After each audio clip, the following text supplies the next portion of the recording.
नाज़रीन, दादू में public health खाते में 1.5 अरब रुपयनि जे टेंडरनि दौरान दादू ऐं लाड़काणो जे ठेकेदारनि में जहिड़ो थी पियो, तुरनि हिक ॿिए मथां लतुनि ऐं मुकनि जो वसकारो लाए ॾिनो। इन हवाले सां असां टेलीफोन लाइन ते मौजूद आहिनि इशफाक मलिक। जी इशफाक, कहिड़ा तफ़सील आहिनि?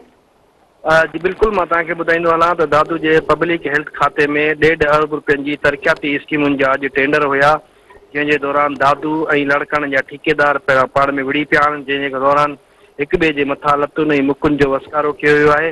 ऐं उनखां पोइ जेका पब्लिक हेल्थ जा अमलदार आहिनि उहे हितां ऑफिस मां खिसकी विया, जॾहिं त इंजीनियर बि आहे उन बि टेंडरनि खे कैंसिल करे छॾियो आहे। दादू जे ठेकेदारनि जो चवणु आहे त जेकी पब्लिक हेल्थ खाते में अॼु टेंडर आहे उन में लड़काणे जा ठेकेदार जेकी आया उन्हनि हिते बदनज़मी पैदा कई ऐं हू जेको आहे इंजीनियर ऐं ॿियनि अमलदारनि खे ब्लैकमेल करण जी कोशिशि कई, जंहिंजे दौरान इहो मामिलो थियो आहे।